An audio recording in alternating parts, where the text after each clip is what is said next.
Hello everyone, welcome back to my channel. आज हम लोग टेस्ट नंबर 17 कवर करेंगे, जिसमें जो टॉपिक है वो है सविनय अवज्ञा आंदोलन व गोलमेज सम्मेलन। इससे रिलेटेड जितने भी क्वेश्चंस बनेंगे वो हम कवर करने वाले हैं। इससे पहले 16 टॉपिक डल चुके हैं, जिन्होंने नहीं देखे हैं वो देख लीजिए क्योंकि ये इंपॉर्टेंट है। ठीक है, वनडे एग्जाम के लिए इंपॉर्टेंट है। बाकी आप चाहें तो इसमें पीसीएस में हेल्प ले सकते हो, लेकिन इसके अलावा भी आपको पढ़ना पड़ेगा। वो भी हमारी दूसरी टेस्ट सीरीज चल रही है, कोर्स मतलब चल रहा है साइट पे, लेकिन अभी फिलहाल वीडियोस उसकी नहीं आ रही हैं। स्टार्ट करते हैं फर्स्ट क्वेश्चन के साथ। पहला क्वेश्चन है, गांधी जी ने किसके मुद्दे को सविनय अवज्ञा आंदोलन का केंद्रीय मुद्दा बनाया था? करेक्ट आंसर है नमक को। ऑप्शन नंबर ए जो है वह करेक्ट हो जाएगा। गांधी जी ने नमक के मुद्दे को सविनय अवज्ञा आंदोलन का केंद्रीय मुद्दा बनाया था। नेक्स्ट क्वेश्चन है, कौन सविनय अवज्ञा आंदोलन में भाग लेने के लिए प्रथम बार गिरफ्तार हुए थे? तो जो गिरफ्तार हुए थे वह विनोबा भावे थे। आपका आंसर हो जाएगा बी। आचार्य विनोबा भावे सविनय अवज्ञा आंदोलन में भाग लेने के लिए प्रथम बार गिरफ्तार हुए थे। नेक्स्ट क्वेश्चन है, दांडी मार्च गांधी जी द्वारा कितने समर्थकों के साथ प्रारंभ की गई थी? तो यह प्रारंभ की गई थी 78 समर्थकों द्वारा। ऑप्शन नंबर सी जो है वह करेक्ट हो जाएगा। गांधी जी ने 12 मार्च 1930 को साबरमती आश्रम से अपने 78 समर्थकों के साथ दांडी के लिए पदयात्रा प्रारंभ की थी। डेट याद रखना इंपॉर्टेंट है। नेक्स्ट क्वेश्चन है, किस तिथि को सविनय अवज्ञा आंदोलन का श्री गणेश किया गया था? तो यह श्री गणेश हुआ था 6 अप्रैल 1930 को। ऑप्शन नंबर ए करेक्ट हो जाएगा। गांधी जी ने 24 दिनों में 240 किलोमीटर की पदयात्रा के पश्चात 6 अप्रैल 1930 को दांडी पहुंचकर एक मुट्ठी नमक उठाकर नमक कानून तोड़ा तथा सविनय अवज्ञा आंदोलन का श्री गणेश किया। नेक्स्ट क्वेश्चन है, दांडी मार्च में प्रतिभागियों की सर्वाधिक संख्या कहां से थी? तो वह सर्वाधिक संख्या गुजरात से थी। ऑप्शन नंबर ए करेक्ट हो जाएगा। दांडी मार्च में प्रतिभागियों की सर्वाधिक संख्या गुजरात से थी। ठीक है, नेक्स्ट क्वेश्चन है, दांडी मार्च में कौन सा पत्रकार गांधी जी के साथ था? तो गांधी जी के साथ जो पत्रकार था वह वेव मिलर था। Option number A correct, C correct हो जाएगा। दांडी मार्च में अमेरिकी पत्रकार वेव मिलर भी गांधी जी के साथ था। नेक्स्ट क्वेश्चन है, किसने गांधी जी की दांडी यात्रा की तुलना नेपोलियन के एल्बा से पेरिस की ओर जाने वाले अभियान से की थी? ठीक है, तो यह की थी सुभाष चंद्र बोस ने। आपका आंसर करेक्ट हो जाएगा सी। ओके, सुभाष चंद्र बोस ने गांधी जी की दांडी यात्रा की तुलना नेपोलियन के एल्बा से पेरिस की ओर जाने वाले अभियान से की थी। नेक्स्ट क्वेश्चन है, शक्ति के विरुद्ध अधिकार की इस लड़ाई में विश्व की सहानुभूति चाहता हूं, यह कथन गांधी जी ने कब कहा था? यह कथन गांधी जी ने कहा था दांडी मार्च के दौरान। ऑप्शन नंबर डी करेक्ट हो जाएगा। ओके, शक्ति के विरुद्ध अधिकार की इस लड़ाई में मैं विश्व की सहानुभूति चाहता हूं, दांडी यात्रा के समय गांधी जी ने यह कथन कहा था। नेक्स्ट क्वेश्चन है, तमिलनाडु में किसके द्वारा नमक यात्रा प्रारंभ की गई थी? तमिलनाडु में प्रारंभ की गई थी सी राजगोपालाचारी के द्वारा। ऑप्शन नंबर बी करेक्ट हो जाएगा। तमिलनाडु में तंजौर के समुद्री तट पर सी राजगोपालाचारी ने तृष्णापल्ली से वेदारण्यम तक नमक यात्रा प्रारंभ की थी। गलत पढ़ दिया था मैंने। नेक्स्ट क्वेश्चन है, कहाँ के सत्याग्रही बंगाल के नोवाखाली समुद्र तट पर नमक बनाने पहुंचे थे? ठीक है, कहाँ के थे क्वेश्चन ये है। करेक्ट आंसर इसका असम है। Option number D. असम में सत्याग्रहियों का एक दल सिलहट से बंगाल के नोवाखाली समुद्र तट पर नमक बनाने पहुंचा था। नेक्स्ट क्वेश्चन है, निम्नलिखित में से किसने कालीकट से पोयानूर तक की नमक यात्रा की थी? यह यात्रा की थी के कलप्पन ने। ऑप्शन नंबर ए जो है वह करेक्ट हो जाएगा। मालाबार यानी कि केरल के कलप्पन ने कालीकट से पोयानूर तक की नमक यात्रा की थी। नेक्स्ट क्वेश्चन है, निम्नलिखित में से कहाँ नमक सत्याग्रह के मुख्यालय के रूप में कार्य करने के उद्देश्य से शिविर यानी कि शिविरों की स्थापना की गई थी? ठीक है, कहाँ पर की गई थी क्वेश्चन ये है। तो आंसर है Andhra Pradesh. Option number C. ठीक है, आंध्र प्रदेश के विभिन्न जिलों में नमक सत्याग्रह के मुख्यालय के रूप में कार्य करने के उद्देश्य से शिविरों की स्थापना की गई थी। नेक्स्ट क्वेश्चन है, सविनय अवज्ञा आंदोलन के दौरान पेशावर में किस रेजिमेंट के सिपाहियों ने निहत्थी भीड़ पर गोली चलाने से इनकार कर दिया था?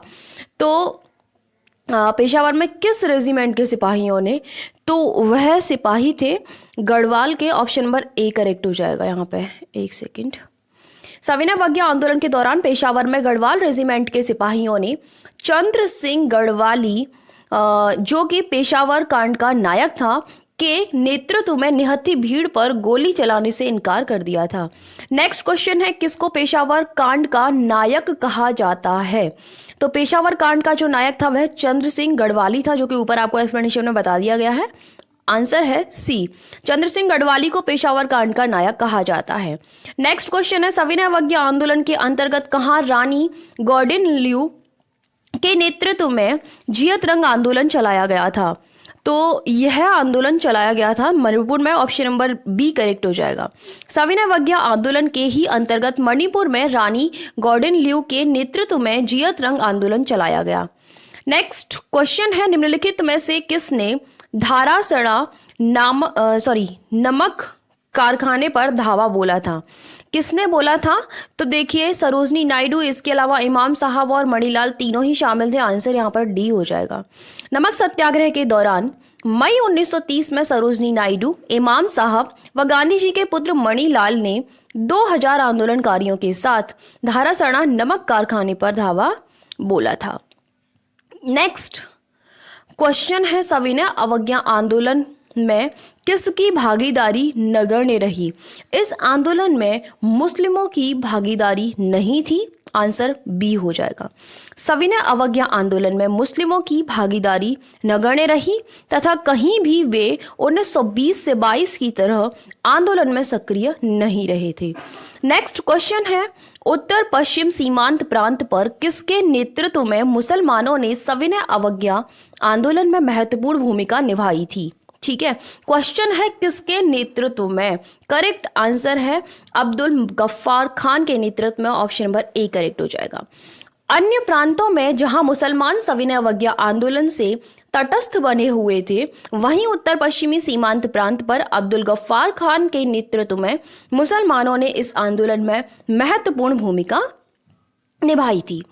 नेक्स्ट क्वेश्चन है, अब्दुल गफ्फार खान को किस अन्य नाम से जाना जाता है? तो उन्हें जिस अन्य नाम से जाना जाता है वह है बादशाह खान और Seemant Gandhi. Option number C correct हो जाएगा, यानी कि उपयुक्त दोनों।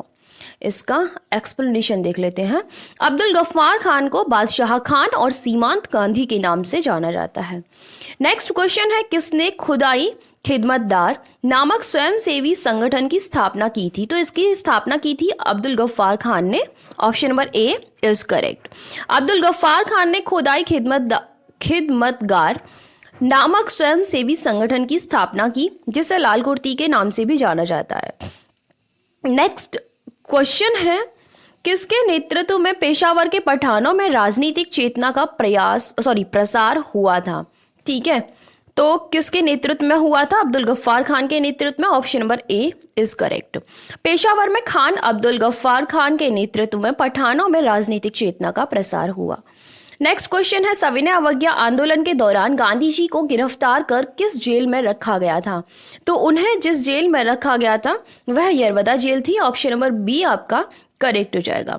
4 मई 1930 को गांधी जी को गिरफ्तार कर लिया गया, जब उन्होंने ऐलान किया कि वे धारसड़ा नमक कारखाने पर धावा बोलेंगे। इस समय उन्हें यरवदा जेल में रखा गया। नेक्स्ट क्वेश्चन है, गांधी जी की गिरफ्तारी के बाद सविनय अवज्ञा आंदोलन का नेतृत्व अब्बास किसके हाथों में आ गया? ओके, ये हो गया है क्वेश्चन गलत। ठीक है, क्वेश्चन गलत तो नहीं हुआ है, लेकिन मुझे ऐसा लगता है कि इसमें आपको आंसर बता दिया गया डेफिनेटली। यहाँ पर अब्बास तैयब जी करेक्ट आंसर होगा और आपको आधा आंसर बता दिया गया। यहाँ पर होना चाहिए था नेतृत्व किसके हाथों में आ गया था। कोई दिक्कत नहीं है, करेक्ट आंसर बी है। ठीक है, गांधी जी की गिरफ्तारी के बाद सविनय अवज्ञा आंदोलन का नेतृत्व अब्बास तैयब जी के हाथों में आ गया था। नेक्स्ट क्वेश्चन है, सविनय अवज्ञा आंदोलन के दौरान गांधी जी की गिरफ्तारी के विरोध में कहाँ सरकार के विरुद्ध जाकर लोगों ने समानांतर शासन कायम कर लिया था? तो ऐसा किया था शोलापुर में। Option number A is correct. सविनय अवज्ञा आंदोलन के दौरान गांधी जी की गिरफ्तारी के विरोध में शोलापुर में सरकार के विरुद्ध जाकर के लोगों ने समानांतर शासन कायम कर लिया था। नेक्स्ट क्वेश्चन है, गोलमेज सम्मेलन का प्रस्ताव किस आयोग की रिपोर्ट पर आधारित था? ओके तो यह आधारित था साइमन आयोग की रिपोर्ट पर। ऑप्शन नंबर बी जो है करेक्ट हो जाएगा। गोलमेज सम्मेलन का प्रस्ताव साइमन आयोग की रिपोर्ट पर आधारित था। नेक्स्ट क्वेश्चन है, प्रथम गोलमेज सम्मेलन कब शुरू हुआ था? तो यह स्टार्ट हुआ था 1930 में। ऑप्शन नंबर बी करेक्ट हो जाएगा। साइमन कमीशन की रिपोर्ट व संवैधानिक मुद्दों पर चर्चा करने के उद्देश्य से प्रथम गोलमेज सम्मेलन 12 नवंबर 1930 को शुरू हुआ था। देखिए डेट वैसे इंपॉर्टेंट नहीं होती है, एग्जैक्ट डेट नहीं पूछी जाती है, लेकिन डेट पता है कहाँ मैटर करती है। कोई आपको तीन वो चीज़ें दे देगा, गोलमेज सम्मेलन दे देगा, सविनय अवज्ञा आंदोलन दे देगा, कुछ भी ऐसी तीन चीज़ें, तीन घटनाएं वो बता देगा। आपको वहाँ पूछा जाएगा कि अब इनको आप सीक्वेंस में लगाइए, तो वहाँ बहुत सी चीज़ें ऐसी होती हैं जो एक ही ईयर में हुई हैं, लेकिन वहाँ डेट डिफरेंट होती है, तो आपको वहाँ चीज़ें याद रखनी पड़ती हैं कि कौन सी डेट है। ठीक है, तो वहाँ क्रम में लगाने के लिए डेट याद रखना जरूरी है। नेक्स्ट क्वेश्चन है, प्रथम गोलमेज सम्मेलन किसकी अध्यक्षता में हुआ था? प्रथम गोलमेज सम्मेलन हुआ था रैमजे मैकडोनाल्ड की अध्यक्षता में। ऑप्शन नंबर डी करेक्ट हो जाएगा। प्रथम गोलमेज सम्मेलन की अध्यक्षता ब्रिटिश प्रधानमंत्री रैमजे मैकडोनाल्ड ने की थी। नेक्स्ट क्वेश्चन है, ब्रिटिश सरकार व भारतीयों के मध्य समान स्तर पर आयोजित की गई प्रथम वार्ता थी। वह जो प्रथम वार्ता थी वह प्रथम गोलमेज सम्मेलन ही था। ऑप्शन नंबर ए करेक्ट हो जाएगा। प्रथम गोलमेज सम्मेलन ब्रिटिश सरकार व भारतीयों के मध्य समान स्तर पर आयोजित की गई प्रथम वार्ता थी। नेक्स्ट क्वेश्चन है, किसने प्रथम गोलमेज सम्मेलन का बहिष्कार किया था? प्रथम गोलमेज सम्मेलन का बहिष्कार कांग्रेस ने किया था। ऑप्शन नंबर सी करेक्ट हो जाएगा। कांग्रेस ने प्रथम गोलमेज सम्मेलन का बहिष्कार किया था, लेकिन मुस्लिम लीग, हिंदू महासभा, दलितों व भारतीय रजवाड़ों ने इसमें भाग लिया था। नेक्स्ट क्वेश्चन है, प्रथम गोलमेज सम्मेलन में ईसाइयों का नेतृत्व किसने किया था? तो वहां पर ईसाइयों का नेतृत्व केटी पाल ने किया था। Option number A is correct. प्रथम गोलमेज सम्मेलन में ईसाइयों का नेतृत्व केटी पाल ने किया था। नेक्स्ट क्वेश्चन है, किसने प्रथम गोलमेज सम्मेलन में दलितों के लिए पृथक निर्वाचक मंडल की मांग की थी? तो इसकी मांग की थी डॉक्टर अंबेडकर ने। Option number B is correct. प्रथम गोलमेज सम्मेलन में दलितों का नेतृत्व डॉक्टर अंबेडकर ने किया व दलितों के लिए पृथक निर्वाचक मंडल की मांग की थी। नेक्स्ट क्वेश्चन है, किस वर्ष गांधी इरविन समझौता हुआ था?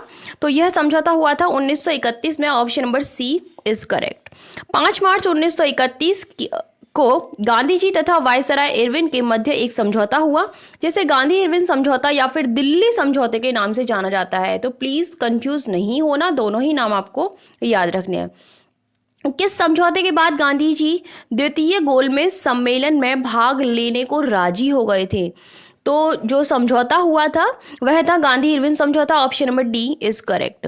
गांधी इरविन समझौते के अंतर्गत राजनीतिक कैदियों को छोड़ने पर इरविन राजी हुए व गांधी जी भी सविनय अवज्ञा आंदोलन के स्थगन को तैयार हुए। इसके अलावा द्वितीय गोलमेज सम्मेलन में भाग लेने के लिए भी वो राजी हो गए थे। नेक्स्ट क्वेश्चन है, गांधी इरविन समझौते पर कांग्रेस की तरफ से किसने हस्ताक्षर किए थे? तो जो हस्ताक्षर हुए थे वो महात्मा गांधी जी ने किए थे। Option number D is correct.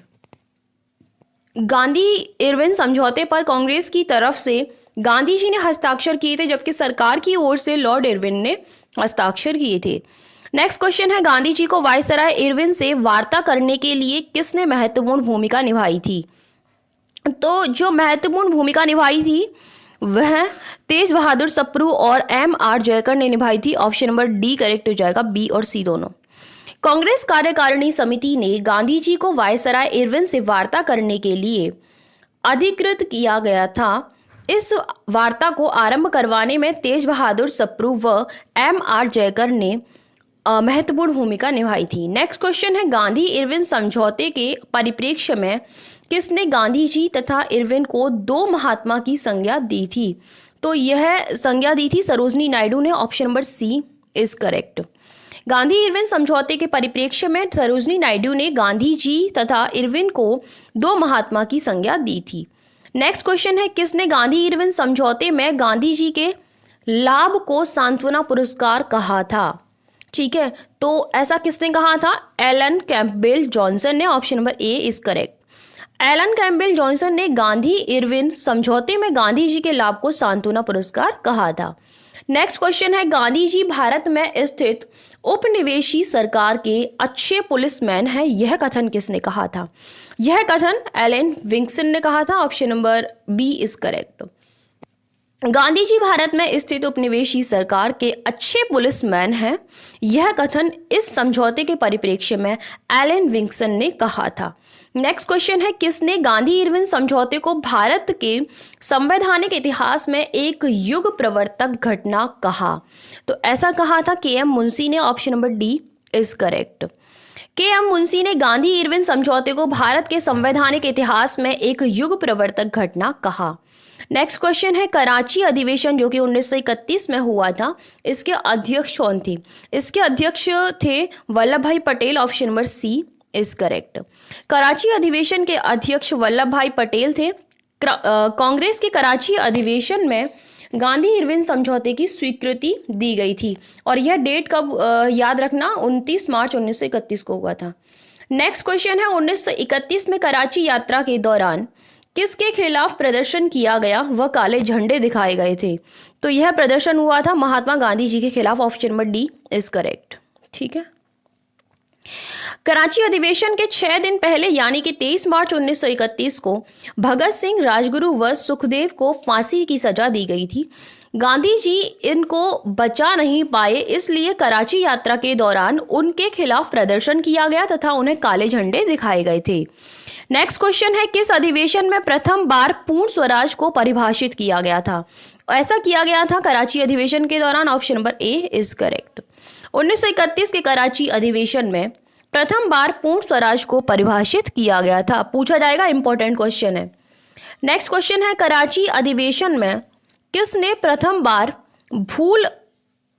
मूल अधिकारों से संबंधित प्रस्ताव पारित किया था? ओके, तो यह प्रस्ताव पारित किया था जवाहरलाल नेहरू ने। Option number A is correct. 1931 के कराची अधिवेशन में प्रथम बार जवाहरलाल नेहरू द्वारा M.N. रॉय के सहयोग से मूल अधिकारों तथा आर्थिक कार्यक्रमों से संबंधित प्रस्ताव पारित किया गया।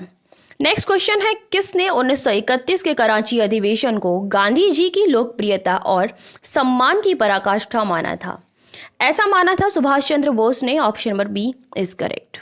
सुभाष चंद्र बोस ने 1931 के कराची अधिवेशन को गांधी जी की लोकप्रियता और सम्मान की पराकाष्ठा माना था।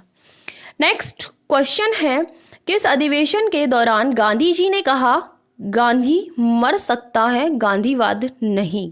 ओके, तो ऐसा कहा था कराची अधिवेशन के दौरान। Option number A is correct.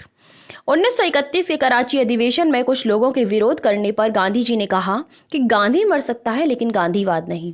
Next question है, द्वितीय गोलमेज सम्मेलन के समय वायसराय कौन था? उस टाइम पर जो वायसराय थे वह लॉर्ड वेलिंगटन थे। Option number B is correct. द्वितीय गोलमेज सम्मेलन जो कि 7 सितंबर से 1 दिसंबर 1931 तक लंदन में चला था, इस समय भी ब्रिटेन प्रधानमंत्री रैमजे मैकडोनाल्ड ही थे, लेकिन वायसराय वेलिंगटन थे।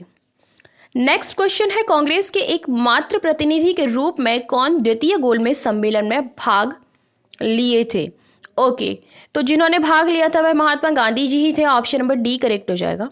गांधी इरविन समझौते के तहत कांग्रेस के एकमात्र प्रतिनिधि के रूप में गांधी जी द्वितीय गोलमेज सम्मेलन में भाग लेने हेतु 29 अगस्त 1931 को लंदन गए थे। नेक्स्ट क्वेश्चन है, द्वितीय गोलमेज सम्मेलन में भाग लेने हेतु गांधी जी लंदन किस जहाज से गए थे? ठीक है, एक एक चीज आपको पता होनी चाहिए, कब गए थे, कैसे गए थे। तो वो जहाज राजपूताना था। ऑप्शन नंबर बी करेक्ट हो जाएगा। द्वितीय गोलमेज सम्मेलन में भाग लेने हेतु गांधी जी लंदन राजपूताना नामक जहाज से गए थे तथा वहां लंदन के किंग्सले हॉल में ठहरे थे, ये भी आपको याद रखना है। नेक्स्ट क्वेश्चन है, निम्नलिखित में से किसने द्वितीय गोलमेज सम्मेलन में भाग लिया था? द्वितीय गोलमेज सम्मेलन में भाग लिया था मदन मोहन मालवीय ने एंड घनश्याम दास बिरला ने, इसके अलावा सरोजनी नायडू ने। ऑप्शन नंबर डी करेक्ट हो जाएगा, यानी कि तीनों ने लिया था। द्वितीय गोलमेज सम्मेलन में गांधी जी के साथ सरोजनी नायडू, मदन मोहन मालवीय, घनश्याम दास बिरला व एनी बेसेंट ने भाग लिया था। प्लीज एनिमेशन का नाम याद रखना, ऊपर क्वेश्चन में नहीं दिया गया है। नेक्स्ट क्वेश्चन है, किसने गांधी जी को अर्धनग्न फकीर कहा था? अर्धनग्न फकीर गांधी जी को कहा था विंस्टन चर्चिल ने। Option number B is correct. द्वितीय गोलमेज सम्मेलन के दौरान विंस्टन चर्चिल ने गांधी जी को अर्धनग्न फकीर कहा था।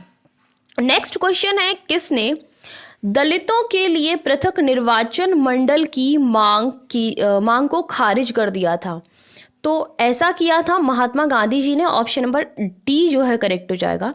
द्वितीय गोलमेज सम्मेलन में डॉक्टर अंबेडकर ने पुनः दलितों के लिए पृथक निर्वाचन मंडल की मांग रखी, जिसे गांधी जी ने सिरे से खारिज कर दिया था। नेक्स्ट क्वेश्चन है, 28 दिसंबर 1931 को गांधी जी कहाँ से खाली हाथ वापस आ गए थे? तो वह वापस आए थे लंदन से। ऑप्शन नंबर ए जो है हमारा करेक्ट हो जाएगा। ठीक है, द्वितीय गोलमेज सम्मेलन में ब्रिटिश सरकार भारत की स्वतंत्रता पर निर्णय लेने में असफल हुई। अंततः यह सम्मेलन समाप्त हो गया व 28 दिसंबर 1931 को गांधी जी लंदन से खाली हाथ वापस आ गए थे। महात्मा गांधी क्षणिक भूत की भांति धूल उठाते हैं लेकिन स्तर नहीं, यह कथन किसका है? तो यह कथन कहा था डॉक्टर अंबेडकर ने। Option number B is correct. द्वितीय गोलमेज सम्मेलन के बाद डॉक्टर अंबेडकर ने कहा था कि महात्मा गांधी क्षणिक भूत की भांति धूल उठाते हैं लेकिन स्तर नहीं। नेक्स्ट क्वेश्चन है, कब गांधी जी ने द्वितीय सविनय अवज्ञा आंदोलन शुरू करने की घोषणा की थी? यह घोषणा की थी द्वितीय गोलमेज सम्मेलन के बाद, यानी कि option number B is correct. द्वितीय गोलमेज सम्मेलन के बाद भारत आकर गांधी जी ने द्वितीय सविनय अवज्ञा आंदोलन शुरू करने की घोषणा की थी। आपके क्वेश्चंस 54 बन रहे थे इस टॉपिक से, जो कि कंप्लीट हो चुके हैं। छोटी सी इन्फॉर्मेशन दे देती हूँ, अगर आप लोगों को पीडीएफ की नीड है इसकी, तो ये सिंगल पीडीएफ नहीं मिलेगी। पहली चीज़ तो आपको पूरी पीडीएफ लेनी पड़ेगी, यानी कि पूरी ही टेस्ट सीरीज़ है जो कि वनडे एग्जाम्स के लिए है। ये टेस्ट सीरीज़ वनडे एग्जाम के लिए है, टॉपिक वाइज टेस्ट सीरीज़ है। इससे पहले हमारे world geography, Indian geography, ancient history, medieval history complete हो चुके हैं। उनकी मास्टर वीडियो डल चुकी हैं, जिनको आप रिवीजन के लिए देख सकते हो। लेकिन मैं आप लोगों को रिकमेंड करूँगी उससे पहले आप प्लीज़ उनको जरूर देखिए, जो हमारी 1 बाय 1 यानी सारी वीडियो डली हुई है। ठीक है, उसके बाद पीडीएफ की बात चल रही थी। साइट का लिंक वीडियो के डिस्क्रिप्शन बॉक्स में दे रखा है, वहाँ आप विजिट कीजिए। वहाँ पर जाकर के आप लोगों को सारी इन्फॉर्मेशन मिल जाएगी। अगर वहाँ नहीं जाना चाहते हो तो इस नंबर पर कॉल या व्हाट्सएप कर सकते हो, जहाँ से आपको ईजिली सारी इन्फॉर्मेशन मिल जाएगी। Thank you so much for watching my video. मिलते हैं नेक्स्ट वीडियो में।